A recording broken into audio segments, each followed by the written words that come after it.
President Trump found time in his very busy work schedule to criticize and attack his former chief of staff and also Homeland Security Secretary John Kelly, because he went and actually spoke out in his mind on things that he disagreed with President Trump about during his tenure there. Now, Kelly was at Drew University in New Jersey. So some of the things that he angered Trump over was defending humanity of immigrants. He also went after some of the positive things that he had to say about Lieutenant Colonel Alexander Vindman, and also some of the things that Fox News viewers believe from watching, of course, that channel. So some of the reporting from The Atlantic went in to say that during his time on stage, Kelly said that Vindman was rightly disturbed by Trump's phone call to the Ukrainian President Zelensky, as we've been talking about. So Kelly also suggested that having seen something questionable, Vindman properly notified his superiors. He went on to say he did exactly what we teach him to do from the cradle to the grave. So he went and told his boss what he had just heard, of course. So also when Vindman heard the president tell Zelensky he wanted to see the Biden and family investigated, that it was tantamount to hearing an illegal order. We teach them, don't follow an illegal order. If you're ever given one, you'll raise it to whoever gives it to you, and that this is an illegal order, and then you tell your boss. Sounds a little bit like what Vindman did. Going on, Kelly said he also disapproved of the president's language about migrants. As I mentioned, when he announced his candidacy in 2015, he famously described some migrants coming into the US from Mexico as rapists and criminals.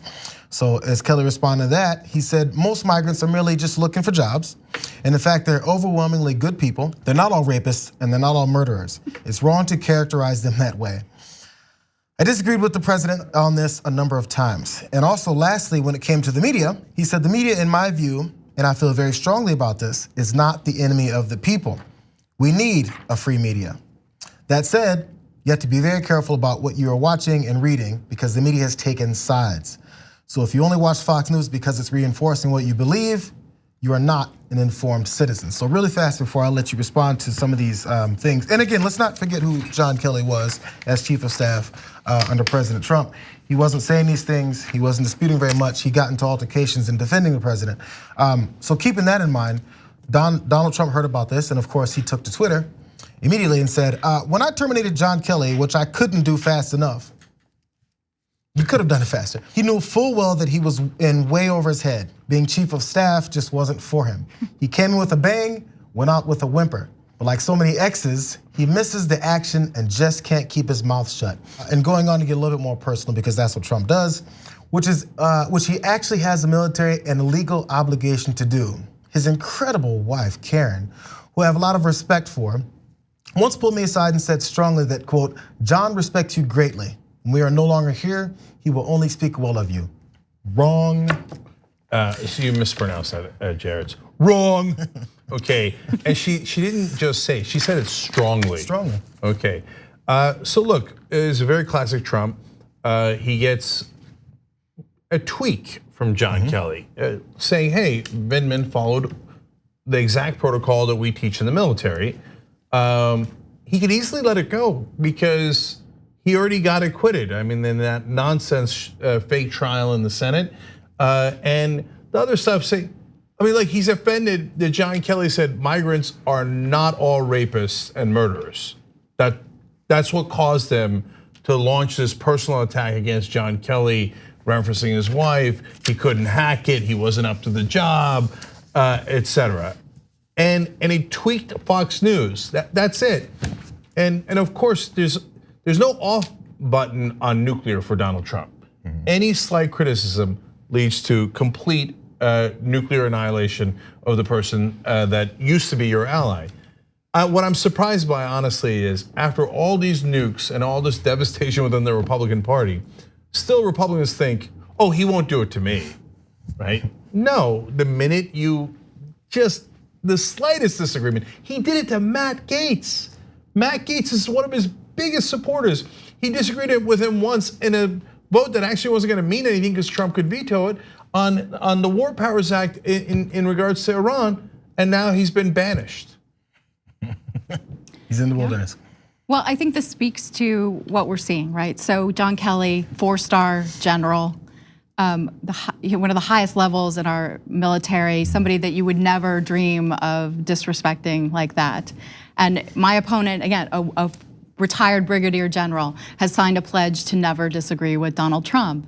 And I think that they are so afraid of any sort of retaliation or retribution that this is what we see. And you know, that's the thing. Like they say, well, we're tough, and it's a brigadier general. I'll do whatever you say. I'll do whatever you say. That's not really the definition of tough.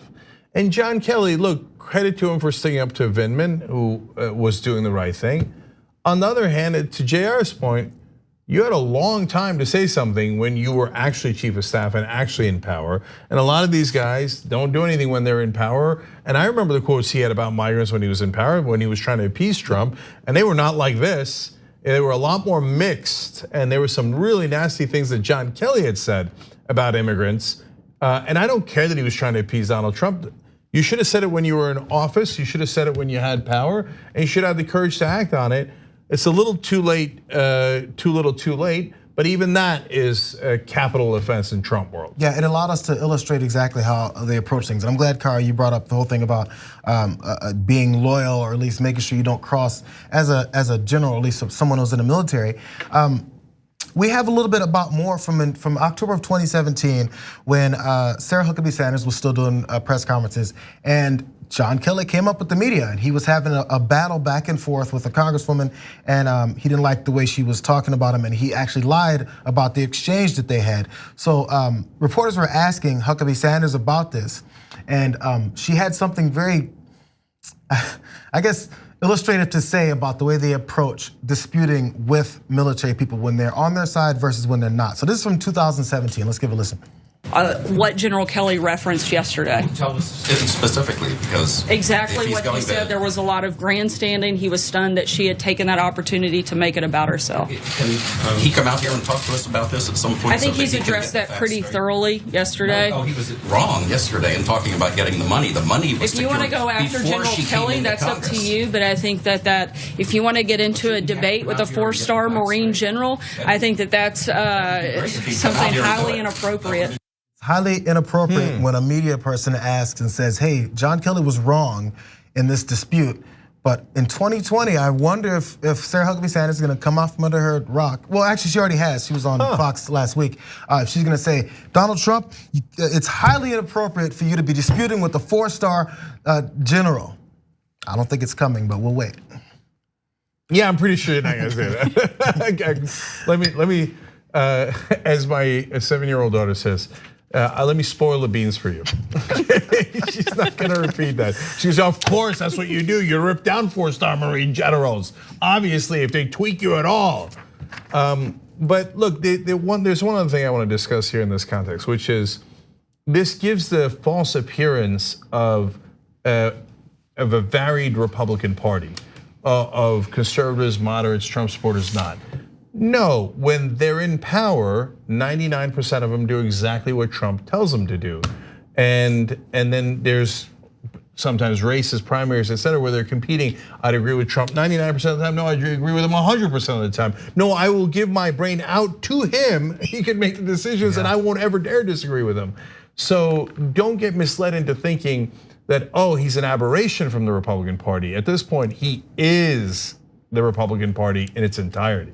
And there are real repercussions if you go against the party right now. We have a state senator in Nebraska, John McCollister, who's a Republican, and he came out publicly and said, I think that there's some racist banter coming from the president and that Republicans need to be aware of this. And he was asked to leave the Republican Party simply for coming out and actually standing up for what's right. We've been seeing that getting shed every time there's someone who has anything. I mean, look what happened to Mitt Romney. Like, he can't go to CPAC unless he's under, he was threatened physical violence if he actually shows up.